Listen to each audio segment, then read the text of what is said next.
What's up, guys? So here are the predictions for UFC 234 happening this Saturday. And first of all, looking at the entire card, it's not the strongest, to say it mildly, especially for pay-per-view. The main attracting fights are the main event and co-main event, and it falls off pretty hard before that. But you do have Jimmy Crute versus Sam Alvey, which is an interesting fight. Devante Smith is a prospect to look at, and he's going to have a tough fight against Dong Hyun Kim. Teruto Ishihara versus Kyung Hoo Kong is going to be an insane fight, I believe. I think that might win the fight of the night. Lando Venato's on the card, Jalen Turner's on the card. There's some interesting fighters and interesting fights on the card, but we're going to start with Devante Smith versus Dong Hyun Ma, because I believe this fight is going to be much more closely contested than people think. Devante Smith is a promising prospect. He's very dangerous, beyond athletic. His grappling and wrestling defense is really good. He could take down opponents himself if he wants to. He's dangerous against the cage, even if you shoot in on him like you saw in the Dana White Tuesday Night Contender Series, finishing fights with those Travis Brown elbows. And his striking is so dangerous. It's so dangerous. He's very good defensively, offensively. He does sometimes get caught by jabs when he's trying to move in and out, but him and Dong Hyun Ma do a very similar thing where they're both very jab heavy. They throw jabs a lot to set up strikes and even just to keep the opponent away from them. So potentially they can seek out some counter shot or something like that, but they use it for a different purpose when they're trying to get the opponent away from them.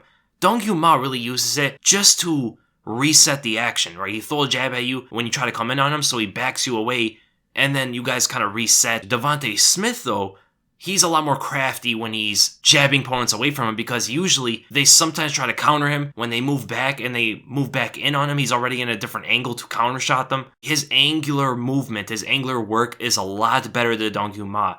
Dong Hyun Ma really just moves in and out. He doesn't really move laterally a whole lot, but his shots are also straight, so it's very hard to fight him on that straight line, especially because of how big he is. We're talking about a guy that fought at welterweight. He had many fights even over welterweight as a catchweight. He's definitely going to be the bigger fighter in there, and his straight shots with his linear movement might give a guy like Devante Smith some trouble when he's trying to move in and out himself. But that jab of Smith could possibly get Dong Hyun Ma to try to counter him or back him away on that straight line that Dong Hyun Ma is comfortable fighting on. But then all of a sudden, Devante Smith is going to be on an angle from the straight line, which automatically puts him at an advantage. Accompanying Devante Smith is also going to be a major reach advantage. He has a 76-inch reach while being only 5'9", which also allows his jab to outreach Dong Hyun Ma. So my prediction for this fight, I'm going to go with Devante Smith, but I think it's going to be a lot closer than people think. I think early in the fight, it's going to be very closely contested where they're both trying to figure out their distance on each other. I think Smith is going to eventually work on his angles instead of working linearly on Dong Hyun Ma.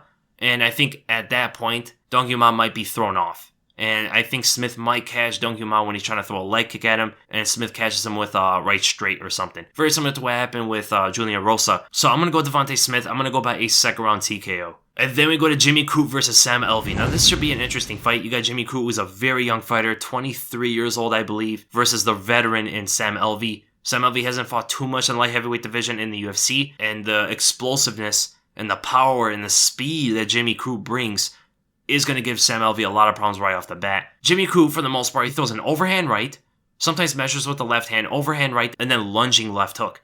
Sam Alvey likes to take a southpaw stance a lot, and his right hook counter is his main weapon, right? He throws right hooks all the time. Moving forward, he likes to check opponents with it, and he is very powerful with his strikes. In light heavyweight, he hasn't been known to be as powerful as he was at middleweight. I don't think he carried the power up with him when he moved up a division, and that might cost him a little bit in this fight. But the main thing for Jimmy Crute is, do not brawl with Sam Alvey. He has to pick his shots, be faster, use his footwork, don't plot too much, and when you attack, so if you post and throw the overhand right, you have to know when to exit, and you have to know how to exit. If he exits backwards, throws a right hand, and stands up straight and moves back, he's going to get countered by that right hook, and a potential left straight as a follow-up behind that right hook of Sam Alvey. So when he throws the right overhand, he could shoot in for a takedown. He's a much better wrestler and grappler than Sam Alvey is. I think if he takes a fight to the ground, that's the path of least resistance, and I think he should win the fight through that. So I'm going to go with Jimmy Crute.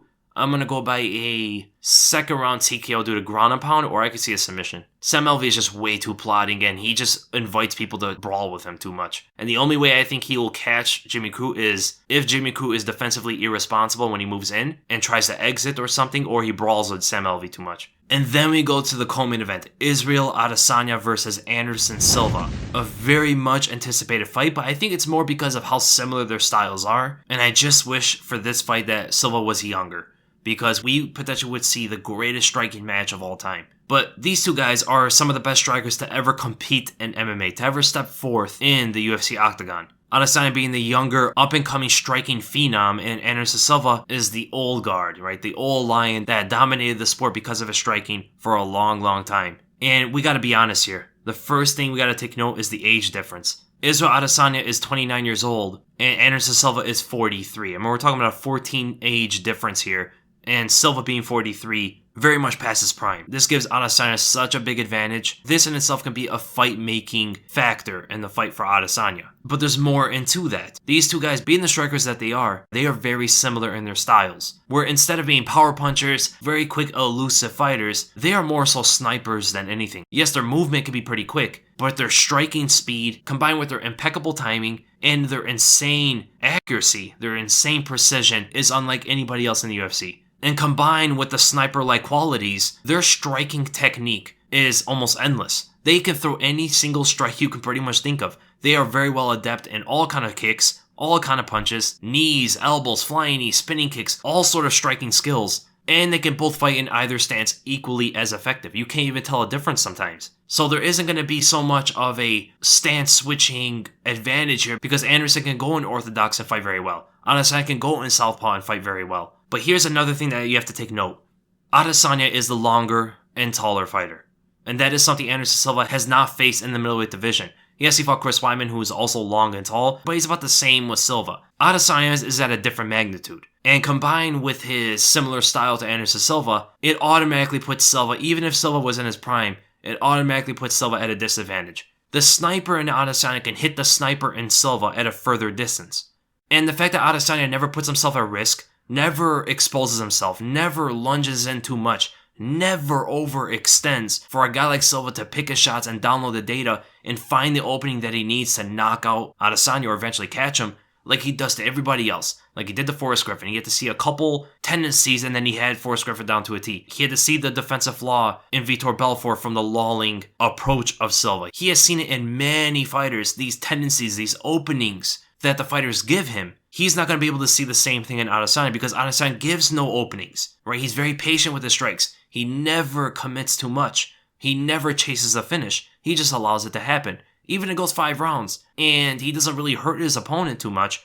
That's just the way he's going to be fighting. But he is so precise. He doesn't have to be the most powerful. I think Silva is actually going to have more pop in his strikes than Adesanya will. But the fact that Adesanya is so precise with his shots, he is so on point. He always hits the button on his opponents. He doesn't have to be that brutalizing barbarian of a striker to knock people out left and right with one shot. Just those precise shots are enough to at least stun them. And that's another thing that's going to give Adesanya another advantage. So my prediction for this fight, I'm going to have to go with Israel Adesanya. As long as he keeps that same defensive responsibility, I think he's going to give Silva too many problems. I do think the fight is going to be a little bit slow, especially in the first round, maybe even early in the second. I think it's going to take a little bit of time before the fight opens up. Them two are puzzles that very few can figure out. And the high fighting, high striking IQ of each other, I think these two are going to be able to figure out each other a little bit more. And the fact that Adesanya has been watching Anderson Silva for such a long time, again, puts him at another advantage. He's able to pick out Silva's tendencies just from film and all that sort of stuff. I'm going to go with Adesanya. I'm going to go by a decision. I can see a very late TKO, but I think it's going to be a decision win. And then we finally go to the main event. Robert Whittaker versus Kelvin Gastelum. Now this fight is going to be very interesting. And actually, for my 2018 Nightmare Matchup video, I picked Kelvin Gastelum to be the nightmare matchup for Robert Whittaker. I think this fight is going to be a battle. Whittaker's going to be dangerous from a distance, and Kelvin's going to be dangerous and close. The mid-range is where it's going to be very interesting. I don't know who's going to have the advantage there, but that is where the battle's really going to be happening. Whittaker's in and out karate style, where he likes to engage and get into the pocket with the opponent, is automatically going to put him in a dangerous position against Kelvin Gastelum. Kelvin is going to be the smaller fighter, and because of that, he has developed an ability to fight in the pocket better than almost everybody in this division. His close range punches, his short punches are so powerful, so dangerous. You saw in the Michael Bisping fight, he was able to pull and slip on the outside of Bisping's right hand to counter him with the 1-2. He is so dangerous in there. And because he is smaller than everybody else, he has a natural speed advantage over most of these fighters in this division. And with that speed advantage, he has carried power into this division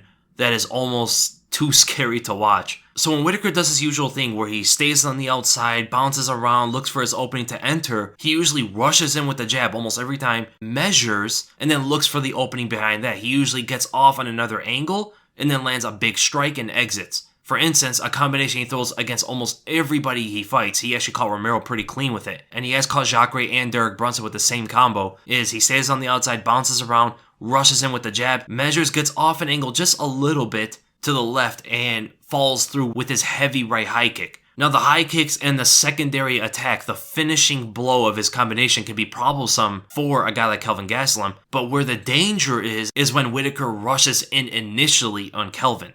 He almost always starts his combinations and always gets in exchanges with opponents with that same setup. And when he moves in on Kelvin, he is moving on someone who has very fast hand speed and is very good at getting the outside foot, and he is a southpaw, right? The jab is not going to work so well on Kelvin.